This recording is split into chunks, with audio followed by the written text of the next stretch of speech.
A very good morning. I'm Swati Suri, Assistant Professor from the Department of English, Hansraj Mahila Mahavidyalaya, Jalandhar. Today, I'll be going to deliver a lecture on Roman Jacobsen's essay, Linguistics and Poetics. Talking about Jacobsen, he was one of the most powerful minds of 20th century intellectual history. He was a member of Moscow Linguistics Circle and has contributed greatly to the study of grammar, structure linguistics, phonology, and many more.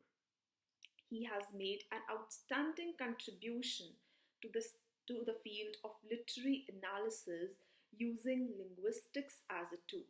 And when I say literary analysis, I refer here to poetics. In his essay, Linguistics and Poetics, he tries to explain that although linguistics, which is a scientific discipline, and poetics that belongs to the realm of humanities, they both seem to be different, but they are not opposed to each other. Rather, they complement one another. And they complement one another to such an extent that when combined, they enhance the beauty and worth of a work of art. Jacobsen argues that linguistics and poetics are integral and indispensable part of each other. He claims that the basic parts of linguistics, the addressor, message, context, code, contact, addressee, they unknowingly merge with the elements of poetics. According to Jacobsen, I'll quote him, since linguistics is a global science of verbal structure, poetics may be regarded as an integral part of linguistics. Therefore, linguistics and poetics are closely interrelated.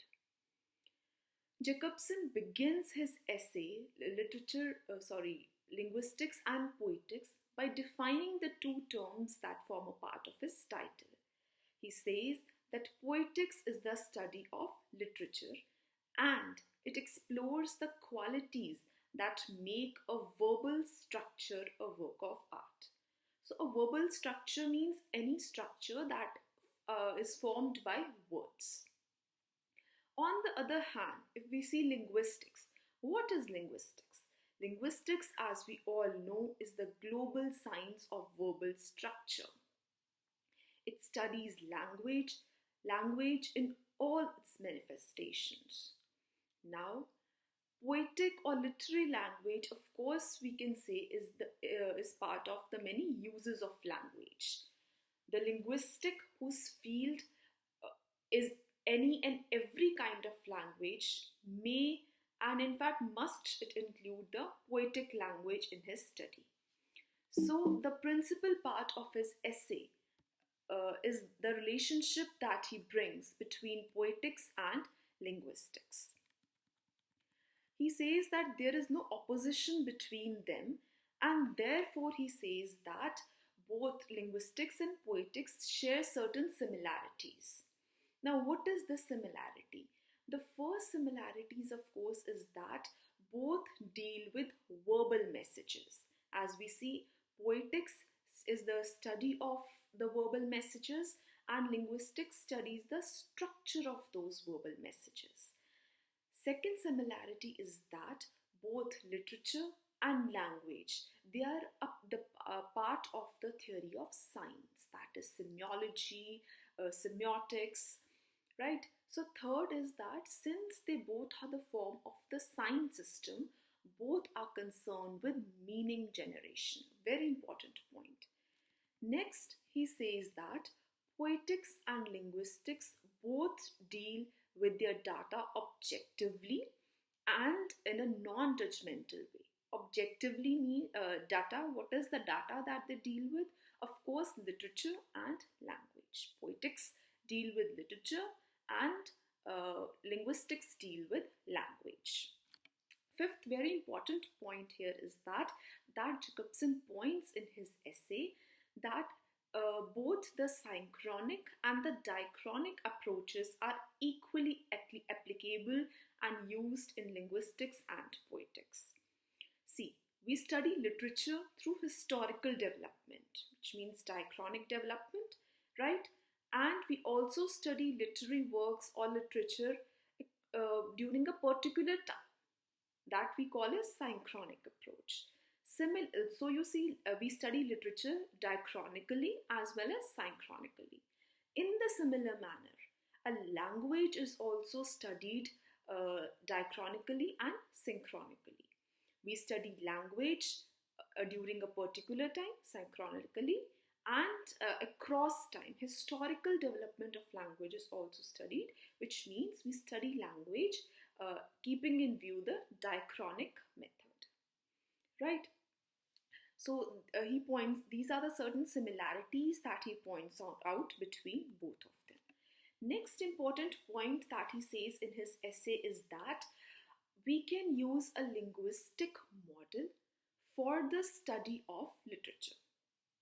Jacobsen says that literary texts are linguistic structures. So when a linguist is studying literary utterances, he is very much within his field, that is, the study and analysis of structure of language. According to Roman Jacobsen, every language has a system of codes and subcodes which perform certain functions.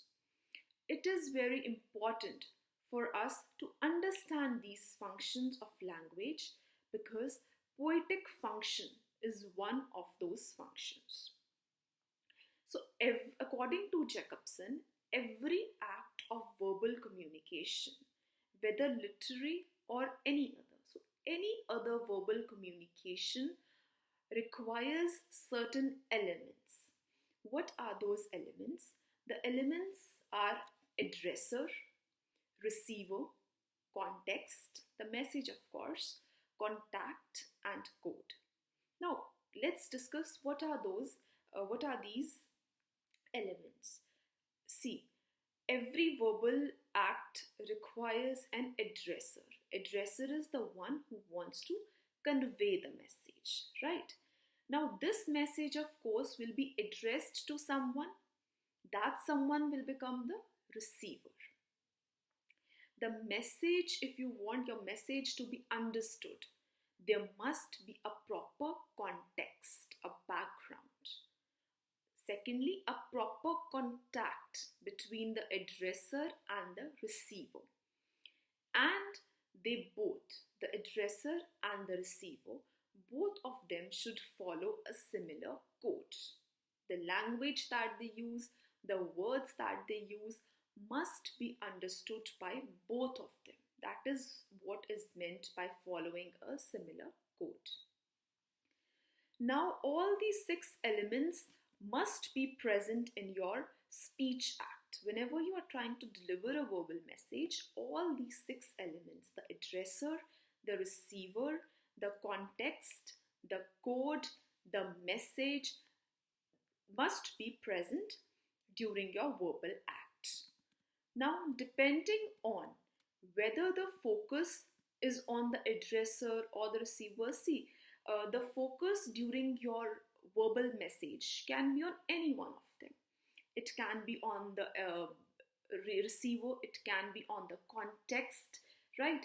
So the focus can be on any one of them. The other parts can be a little bit suppressed, right? So now depending upon the function, depending upon the focus of your speech act, there is a corresponding function which I'll tell you in detail in our next lecture.